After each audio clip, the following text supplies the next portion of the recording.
Good morning students, स्वागत है आपका आज की इसी वीडियो में। आज हम क्लास 7th में व्याकरण के पाठ 7 का अध्ययन करेंगे। आज के हमारे पाठ का नाम है शब्द विचार, जिसमें हम संज्ञा शब्दों का अध्ययन करेंगे, जिसे आप इंग्लिश में नाउन कहते हैं। तो आइए पाठ को शुरू करते हैं। पाठ 7 शब्द विचार संज्ञा। सबसे पहले दिया गया है शब्द। शब्द किसे कहते हैं? तो वर्णों या अक्षरों के सार्थक समूह को शब्द कहते हैं, यानी कि वर्णों का ऐसा समूह जो कोई अर्थ भी प्रदान करे, उसे हम क्या कहते हैं? शब्द कहते हैं। जैसे यहाँ पर पहले कुछ वर्ण दिए गए न, अ, र, अ। तो यहाँ पर आपका जो शब्द बनता है वो बनता है नरः, जिसका अर्थ होता है आदमी। ठीक है। इस प्रकार न, आ, र, ई, तो आपका शब्द बन गया नारी, इसका अर्थ है औरत। और इस प्रकार आपका है आ, म, र, अ, म, तो शब्द बना आपका आम्रम, जिसका अर्थ है आम। ठीक है। तो यहाँ पर ये क्या है? नरः, नारी और आम्रम, ये वर्णों का ऐसा समूह है जिनका कोई अर्थ भी है, यानी कि वर्णों का सार्थक समूह है। इन्हीं को हम क्या कहते हैं? शब्द कहते हैं। आगे आपके शब्द के प्रकार। शब्द कितने प्रकार के होते हैं? शब्द आपके 3 प्रकार के होते हैं संस्कृत में। नाम, जिसे आप सुबंत भी कह सकते हैं। दूसरा आपका आख्यात, जिसे आप क्रिया शब्द भी कह सकते हैं। तीसरा आपका निपात, यानी कि अव्यय शब्द। ठीक है। तो संस्कृत में जितने भी आपने शब्द रूप पढ़े हैं, जैसे चाहे कोई संज्ञा शब्द है, जैसे बालक, लता, फल, या कोई सर्वनाम शब्द है, ठीक है, जैसे अस्मद, युष्मद, तत्, एतत्, और या फिर कोई संख्यावाचक या विशेषण शब्द है, या फिर कोई विशेषण शब्द है, जैसे एक है, द्वौ, त्रय, चत्वारा, ये सभी आपके जो संख्याएं हैं, ये सभी किस में आते हैं? विशेषण शब्दों में। तो ये तीनों प्रकार के शब्द आपके किस में आते हैं? नाम या सुबंत में। ठीक है। और जितनी भी आपने धातु रूपों का अध्ययन किया है, क्रियाओं का, ठीक है, जैसे पठ धातु, लिख धातु, गम धातु, ये सारी धातुएं किस में आती है? आख्यात, यानी कि क्रिया शब्दों में। और जो आपके निपात होते हैं, जैसे कि आपके शब्द होते हैं च, अपि, ठीक है, तू, अत्र, तत्र, यत्र, इस प्रकार के जितने भी आपके शब्द होते हैं, जो कभी जिनके रूप या लिंग आदि परिवर्तित नहीं होते, वो सारे क्या होते हैं? निपात होते हैं, जिसे हम अव्यय शब्द भी कहते हैं। ठीक है। तो सबसे पहले हम अध्ययन करेंगे नाम अर्थात सुबंत शब्दों का। इनके बारे में कहते हैं कि वर्णों के सार्थक समूह को शब्द कहा गया है। सार्थक शब्दों को पद, नाम या प्रातिपदिक कहा जाता है। जो सार्थक शब्द होते हैं उनको हम पद भी कहते हैं, नाम भी कहते हैं, और प्रातिपदिक शब्द भी कहते हैं। ठीक है। वाक्य में प्रयोग करते समय जब मूल शब्दों या प्रातिपदिक के अंत में सु, औ, जस आदि सुप प्रत्यय जोड़े जाते हैं, तो तब वे शब्द सुबंत कहलाते हैं। यानी कि जैसे हमारा शब्द है बालक, ठीक है, ये क्या है? एक शब्द है, लेकिन जब इसके साथ कोई प्रत्यय जुड़ जाएगा, जैसे प्रथमा के एकवचन में आपका बनता है बालकः, बालकः, तो यहाँ पर आपका इसमें क्या बन जाता है? बालक शब्द में सु प्रत्यय जुड़ करके आपका बालक, बालकः बनता है। ठीक है। बालक में क्या प्रत्यय जुड़ जाता है? सु प्रत्यय। तो इस प्रकार कहता है कि जब इन शब्दों को हम वाक्य में प्रयोग करते हैं तो इनके अंदर विभक्ति लगाई जाती है। जैसे कि बालक से हमें वाक्य बनाना है कर्ता में, तो बालक में प्रथमा विभक्ति प्रयोग की जाती है, और प्रथमा विभक्ति के लिए इनमें प्रत्यय जोड़ जाते हैं। जैसे कि आपको पता है हमारी 7 विभक्तियाँ होती है, और 7 विभक्तियों के सभी के 3-3 वचन होते हैं। इस प्रकार हमारे प्रत्येक शब्द के 21 रूप बनते हैं, और 3 शब्द हमारे वो संबोधन के बनते हैं, वो आपके प्रथमा विभक्ति के ही होते हैं, इनको अलग से नहीं गिना जाता। ठीक है। जो मुख्य आपके होते हैं वो आपके 21 रूप ही बनते हैं प्रत्येक शब्द की। और तो ये 21 रूप आपके सु आदि, सु, औ, जस आदि 21 प्रत्यय जुड़ करके बनते हैं।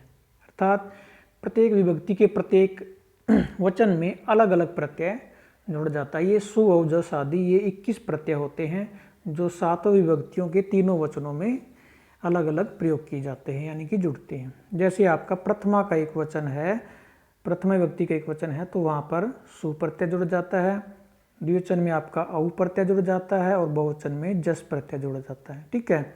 इसी प्रकार आपके द्वितीय में आउट सस, तृतीय में टा ब्याम बिस, चतुर्थी में गे ब्याम व्यस, पंचमी में गसी भ्याम भ्यस, षष्ठी में गस गस ओस आम और सप्तमी में गी ओस सुप।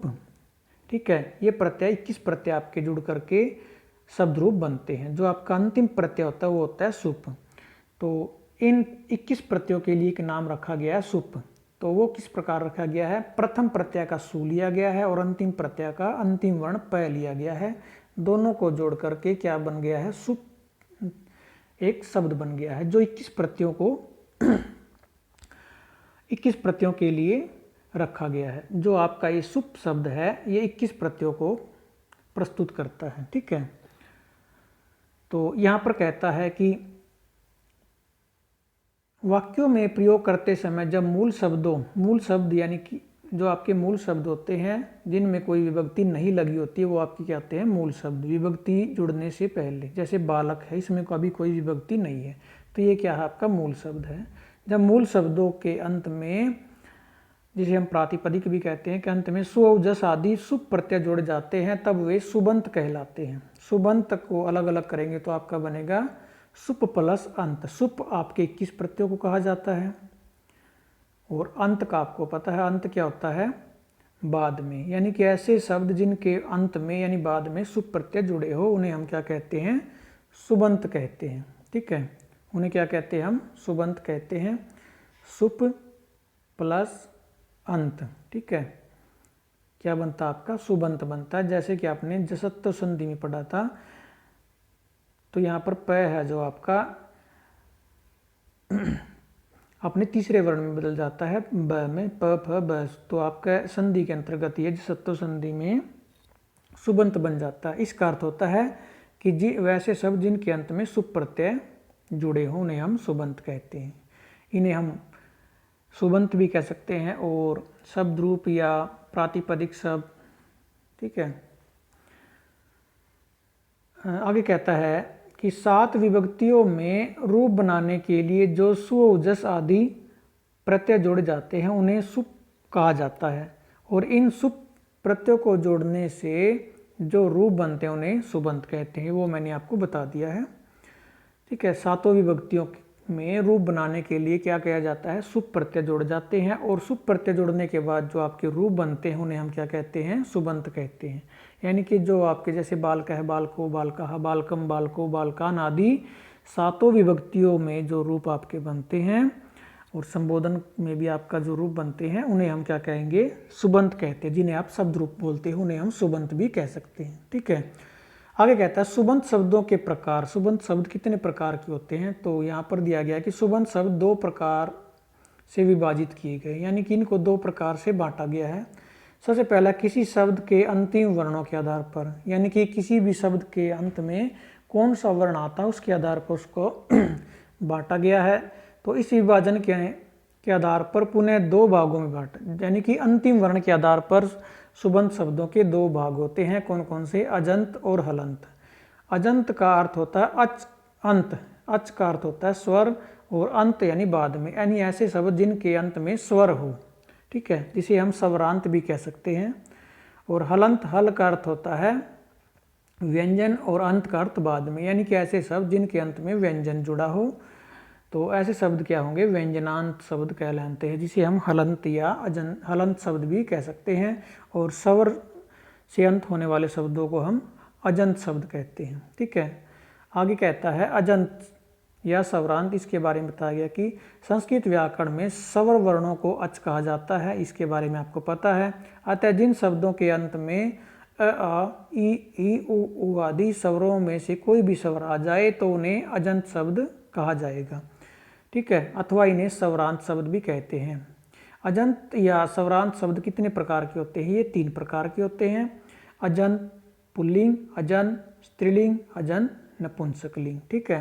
यानी कि ऐसे शब्द जो पुल्लिंग है और अजंत भी है वो अजंत पुल्लिंग। ऐसे शब्द जिनके अंत में स्वर है लेकिन वो स्त्रीलिंग है वो अजंत स्त्रीलिंग। ऐसे शब्द जिनके अंत में अजंत यानी कि जिनके अंत में स्वर है लेकिन वो नपुंसकलिंग है तो वो क्या कहे जाएंगे, अजंत नपुंसकलिंग शब्द कहे जाएंगे। ठीक है, आगे कहता है हलंत, हलंत या व्यंजनांत शब्द। तो इसके बारे में आपको पता चल चुका है कि हलंत शब्द कौन से होते हैं, जिन शब्दों के अंत में संस्कृत व्याकरण में व्यंजन वर्णों को क्या कहा जाता है, हल कहा जाता है। अतः जिन शब्दों के अंत में कोई भी व्यंजन वर्ण आ जाए तो उन्हें हम व्यंजनांत शब्द कहेंगे। ठीक है, तथा उन्हें हम हलंत शब्द भी कहते हैं। ठीक है, कहता है हलंत या व्यंजनांत शब्द तीन प्रकार के होते हैं, हलंत पुल्लिंग, हलंत स्त्रीलिंग, हलंत नपुंसकलिंग। ठीक है, यानी कि ऐसे शब्द जिनके अंत में कोई व्यंजन है लेकिन वो पुल्लिंग है तो वो हलंत पुल्लिंग कहा जाएगा। जिन शब्दों के अंत में व्यंजन है लेकिन वो स्त्रीलिंग है उन्हें हलंत स्त्रीलिंग कहा जाएगा। और जो नपुंसकलिंग है और जिनके अंत में व्यंजन भी है उन्हें हम हलंत नपुंसकलिंग शब्द कहेंगे। ठीक है, उसके बाद कहता है कि दूसरा विभाजन। तो जैसे पहले बताया कि इनका विभाजन दो प्रकार से किया गया, एक तो अंतिम वर्ण के आधार पर, दूसरे विभाजन के आधार पर। सुबंत शब्द मुख्य तीन प्रकार के होते हैं, एक संज्ञा, सर्वनाम और विशेषण, जिसके बारे में मैंने आपको बताया था शुरू में। संज्ञा किसी व्यक्ति, वस्तु, स्थान आदि के नाम को कहते हैं, सर्वनाम जो शब्द संज्ञा के स्थान पर प्रयोग किए जाते हैं, और जो संज्ञा सर्वनाम की विशेषता बताते हैं उन्हें विशेषण शब्द कहते हैं। तो सबसे पहले यहाँ पर आया है संज्ञा शब्द। संज्ञा शब्द किसी व्यक्ति, वस्तु अथवा स्थान के नाम का बोध कराने वाले शब्दों को संज्ञा शब्द कहते हैं। जैसे मोहन, सोहन, ये क्या है, ये व्यक्तियों के नाम हैं। राधा, कृष्ण, ये क्या है, व्यक्तियों के नाम हैं। आगे आपका मंच, जैसे मेज, आसंदिका, कुर्सी, लेखनी, ये क्या है, वस्तुओं के नाम हैं, ये भी क्या है, संज्ञा शब्द। आगे दिल्ली, चंडीगढ़, कलकत्ता, मुंबई आदि ये स्थान के नाम हैं, ये भी क्या है, संज्ञा शब्द हैं। आगे कहता है अजंत पुल्लिंग। जैसे कि आपको पता है लिंग के आधार पर उनके तीन भेद होते हैं। अजंत पुल्लिंग जिन पुरुष जाति बोधक शब्दों के अंत में, यानी कि ऐसे शब्द जो पुरुष जाति का बोध कराते हैं लेकिन उनके अंत में क्या हो, अच हो यानी कि स्वर हो, तो उन्हें हम क्या कहेंगे, अजंत पुल्लिंग या स्वरांत पुल्लिंग शब्द कहते हैं। जैसे राम, बालक, देव आदि, ये हमारे क्या है, अजंत पुल्लिंग शब्द हैं। उसके बाद कहता है अकारांत। अकारांत किसे कहते हैं, वे शब्द जिनके अंत में अकार यानी कि ह्रस्व अ हो, स्वर आता हो, उन्हें हम अकारांत शब्द कहेंगे। जैसे कि हमारे हैं राम शब्द, राम का जो अंतिम वर्ण है वो है हमारा मैं, और मैं का जब हम वर्ण विच्छेद करेंगे तो बनेगा मैं हलंत प्लस में अ, तो अंतिम वर्ण आपका राम का क्या हुआ, हुआ, तो राम क्या है, एक अकारांत शब्द है। उसके बाद आता है हमारा, ध्यान से देखिए, कहा गया है कि ध्यान से देखिए, यहाँ पर राम शब्द के अंतिम वर्ण मैं का जब वर्ण विच्छेद है, मैं प्लस अ, मैं के साथ अंत में अ स्वर जुड़ा हुआ है, अतः यह क्या है, अकारांत शब्द है। ठीक है, अकारांत शब्द है। आगे कुछ अकारांत शब्द दिए गए हैं, पुल्लिंग, अकारांत पुल्लिंग शब्द दिए गए हैं जो आपको पहले पढ़ाए गए हैं, याद भी करवाए गए हैं। तो इनको एक बार आपने फिर से पढ़ लेना है ताकि आपकी पुनरावृत्ति हो जाए। तो दूसरा, जितने भी आपके संस्कृत में जिन शब्दों की अंतिम मात्रा और लिंग समान होते हैं, जैसे कि यदि अकारांत शब्द है और पुल्लिंग भी है, तो जितने भी अकारांत पुल्लिंग शब्द है सभी के रूप आपके समान बनेंगे। ठीक है, यदि आपको एक अकारांत पुल्लिंग शब्द याद है तो आप बाकी सभी शब्दों का आसानी से बना सकते हो, उनके रूप चला सकते हो। ठीक है, तो ये सारे शब्दों का आपने पढ़ लेना है। यहाँ पर आपको कुछ महत्वपूर्ण बातें दी गई हैं विशेष में, इसको जान लेते हैं। कहते हैं प्रिय विद्यार्थी, यहाँ पर ध्यान देने योग्य बात यह है कि यदि यहाँ पर ध्यान देना आपने, ये मुख्य बात है कि री, र और स, ये तीन वर्ण हैं, री, र और स के बाद न आ जाए तो न के स्थान पर न हो जाता है। ठीक है, यदि न हलंत है यानी कि न के साथ हलंत लगा हुआ है तो न का न ही रहता है, न को न नहीं होगा। ठीक है, ये मुख्य बात है। जैसे आपका है छात्र शब्द है, तो छात्र का जब हम बनाएंगे तृतीया के एकवचन में आपका बनना चाहिए। जैसे आपका बालक का बालकेन बनता है, तो यहाँ पर आपका छात्र का क्या बनेगा, छात्रेण बनेगा, क्योंकि यहाँ पर आपका जैसे पहले बनेगा छात्रेन, ठीक है, छात्रेन। लेकिन यहाँ पर जो न है वो आपका त्रय का जब वर्ण विच्छेद करते हैं आप, क्या बनता है, त, र और ए, यानी कि जो आपका न है वो र के बाद में आया है, तो इसलिए न के स्थान पर क्या हो जाएगा, न हो जाएगा। लेकिन जैसे आपका द्वितीय का बहुवचन है, वहाँ पर बनता आपका छात्रान, ठीक है। तो ये कहता है कि यदि न हलंत है तो वो न में परिवर्तित नहीं होगा, वो न में ही रहेगा। तो यहाँ पर जो न है आपका वो न, इसका न नहीं बनेगा, क्योंकि न यहाँ पर हलंत के साथ आया है, ठीक है। दूसरा आपका यहाँ पर बालक, देव, सिंह, ये सब दिए गए हैं। ये कहता है कि इनका आस्वादी शब्दों के तृतीय व्यक्ति एक वचन में क्रमशः बालकेन, देवेन, सिंहेन, गजेन, अजेन, ठीक है, तथा अश्वेन रूप बनते हैं। इसी प्रकार इन शब्दों के षष्ठी व्यक्ति बहुवचन में बालका नाम, देवा नाम, सिंहा नाम, गजा नाम, अजा नाम और अश्वा नाम रूप बनते हैं। जबकि राम, छात्र, वृक्ष तथा नृप शब्दों के तृतीय के एक वचन में तथा षष्ठी के बहुवचन में रूपों में न के स्थान पर न हो जाता, जो मैंने आपको बताया है। षष्ठी के बहुवचन में भी इसी प्रकार होगा, जैसे बालक का बालका नाम बनेगा, बाल का नाम, क्योंकि यहाँ पर जो न है उससे पहले कोई न री आया है, न र आया और न ही स आया है।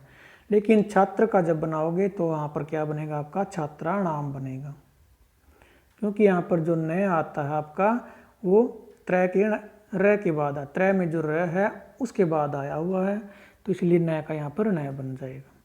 लेकिन द्वितीय के बहुवचन में नहीं बनेगा, क्योंकि वहाँ पर न हलंत होता है, ठीक है। आगे कहता है यदि, पहला पॉइंट है यहाँ पर, यदि री, र और स के बाद न आ जाए तो न का न हो जाता है, जैसे रामेण, छात्रेण, वृक्षेण, नृपण, ये मैंने बताया आपको। षष्ठी में रामाणाम, छात्राणाम, वृक्षाणाम, नृपाणाम। आगे कहते हैं यदि री, र और स के अंत में हलंत न आ जाए तो न का न नहीं होता, जैसे रामान द्वितीय के बहुवचन में रामान, छात्रान, वृक्षान, नृपान, ठीक है। ये दोनों बातें मैंने आपको ऊपर क्लियर करवा दी है। ये आपके समान शब्द है, यानी कि अकारांत पुल्लिंग का के जो शब्द हैं ये सारे एक समान रूप से बनेंगे। अगर इनमें से आपको कोई भी एक शब्द याद है तो आप आसानी से बना सकते हो, और सिर्फ आपको ध्यान क्या रखना है, न का, ठीक है।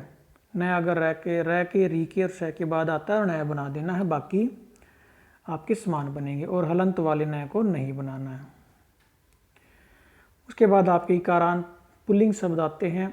इकारांत शब्द किन्हें कहते हैं, जिन शब्दों के अंत में ई वर्ण आया हो, ई कौन सा, हरिस्व ई आया हो, और वो पुरुष जाति का बोध कराता हो, ऐसे शब्दों को हम क्या कहेंगे, इकारांत पुल्लिंग शब्द। तो इसमें से आपको मुनि शब्द और हरि शब्द, ये दोनों शब्द आपको याद करवाए हुए हैं, तो इनको आप आसानी से कर सकते हो। एक बार इनको आपने पढ़ लेना है ताकि आपकी दोहराई हो जाए और आपको ये अच्छे से याद भी हो जाए, ठीक है। आगे आपको कह कि यहाँ पर इकारांत पुल्लिंग शब्द के समान जिनके रूप चलेंगे वो शब्द दिए गए हैं, ठीक है। आगे आपको एक उकारांत पुल्लिंग शब्द दिए गए हैं। उकारांत पुल्लिंग शब्द किसे कहेंगे, जिन शब्दों के अंत में उ वर्ण आया हो, हरिस्व उ आया हो, ठीक है, और जो शब्द पुरुष जाति का विबोध कराते हो वो उकारांत पुल्लिंग शब्द होंगे। जैसे आपका शब्द आया है शिशु, यहाँ पर मैंने आपको साधु शब्द याद करवाया हुआ है इसमें से। तो अगर आपको साधु शब्द याद है तो सभी रूपों को आप, शब्द रूपों को आप बना सकते हो। साधु के समान आपके भानु, गुरु, शत्रु, ऋतु आदि रूप बनेंगे, और नीचे जो शब्द दिए गए हैं ये भी सभी आपके साधु के समान ही बनेंगे। आगे आपका ऋकारांत पुल्लिंग शब्द, तो जिन शब्दों के अंत में रि वर्ण हो और जो पुरुष जाति का बोध कराते हैं वो ऋकारांत पुल्लिंग शब्द कहलाते हैं। इनमें से मैंने आपको पितृ शब्द याद करवाया हुआ, कर्तृ भी याद करवाया है।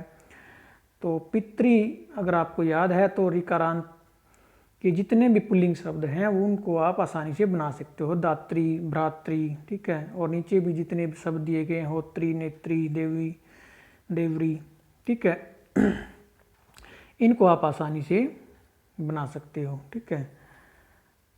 आगे आपको दिए गए अजंत स्त्रीलिंग शब्द, यानी कि ऐसे शब्द जिनके अंत में अच है लेकिन वो स्त्री जाति का बोध कराते हैं। तो इनमें सबसे पहले आता है आकारांत स्त्रीलिंग, यानी कि ऐसा शब्द जिसके अंत में आ वर्ण है लेकिन वो स्त्री जाति का बोध कराता है, तो वो आकारांत स्त्रीलिंग शब्द कहा जाएगा। इसमें से आपने लता का अच्छे से याद किया हुआ है, रमा का भी याद किया हुआ है, तो लता के समान ही आपका रमा का बन जाएगा। अंतर सिर्फ वो आपका न और न का रहेगा, न का न, रमा में आपका न का न बनेगा, ठीक है।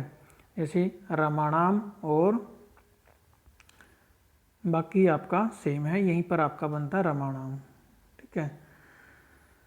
आगे आपका छात्रा है, ये सारे शब्द आपके लता के समान ही बनेंगे, सिर्फ आपने न और न का ध्यान रखना है कहाँ पर बनेगा। आगे आपके इकारांत स्त्रीलिंग शब्द है, जिन वर्णों के जिन शब्दों के अंत में ई वर्ण हो लेकिन वो स्त्री जाति का बोध कराते वो इकारांत स्त्रीलिंग शब्द कहलाएंगे।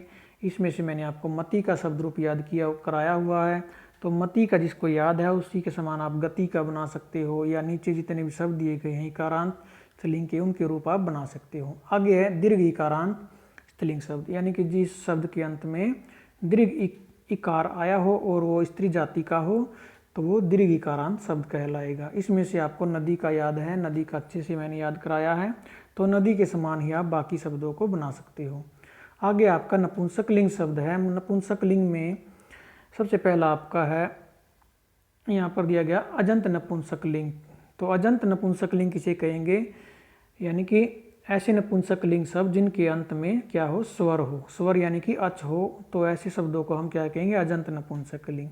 इनमें सबसे पहले आपका आता अकारांत नपुंसकलिंग, यानी कि ऐसे अंत होने वाले नपुंसकलिंग शब्दों को हम अकारांत नपुंसकलिंग शब्द कहेंगे। इसमें से आपको पुस्तक का, फल का मैंने याद करवाया हुआ है, तो अगर आपको पुस्तक का या फल का कोई भी रूप याद है तो आप बाकी के शब्द रूपों को बना सकते हो। तो सभी का एक बार आपने पढ़ लेना है। मित्र का, मित्र में आपको ध्यान रखना है, मित्र में न और न का आपने ध्यान रखना है, न का न बनेगा, ठीक है।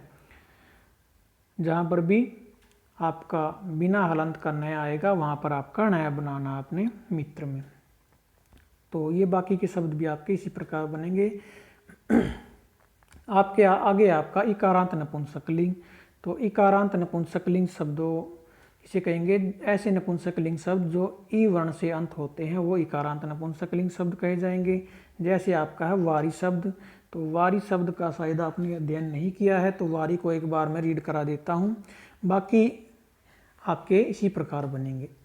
तो वारी का आपका पढ़ा जाएगा वारी, वारिणी, वारिणी, वारी, वारिणी, वारिणी, वारिणा, वारिभ्याम, वारिभिः, वारिणे, वारिभ्याम, वारिभ्यः, वारिणे, वारिभ्याम, वारिभ्यः, वारिणे, वारिणो, वारिणाम, वारिणी, वारिणो, वारिषु, हे वारी या हे वारे, हे वारिणी, हे वारिणी, ठीक है।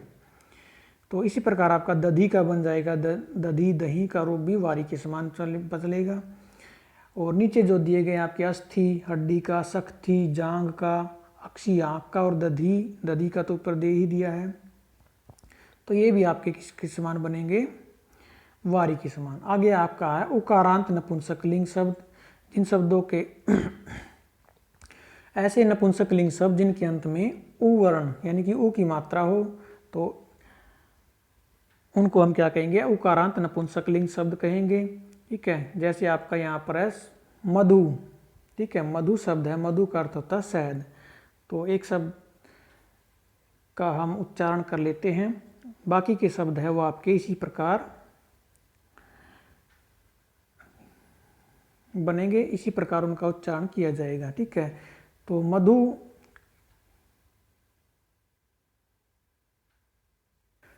मधु का हम उच्चारण करते हैं मधु, मधुनी, मधुनी, मधु, मधुनी, मधुनी, मधुना, मधुभ्याम, मधुभिः, मधुने, मधुभ्याम, मधुभ्यः, मधुनः, मधुभ्याम, मधुभ्यः, मधुने, मधुनो, मधुनाम, मधुनी, मधुनो, मधुसु, हे मधु, हे मधुनी, हे मधुनी। ठीक है, तो मधु के समान ही आपके वस्तु या नीचे जो भी दिए गए हैं आपके लघु, सानु, ठीक है, दारू, लकड़ी, जतु, जानू, घुटना को बोलते हैं जतु, लाख, बहु, बहु यानी अधिक, अश्रु आंसू, जत्रु कंधों का जोड़, और अंबु तालु, ये सारे शब्द आपके किसके समान बनेंगे? ये सारे शब्द आपके मधु के समान ही बनेंगे। ठीक है, तो इन सभी शब्दों को आपने एक बार पढ़ लेना है और इसके अभ्यास को आपने फिल करके देखना है। इसमें आपको यही शब्द रूप दिए गए हैं या इनसे मिलते जुलते जो शब्द रूप हैं वो आपको दिए गए हैं।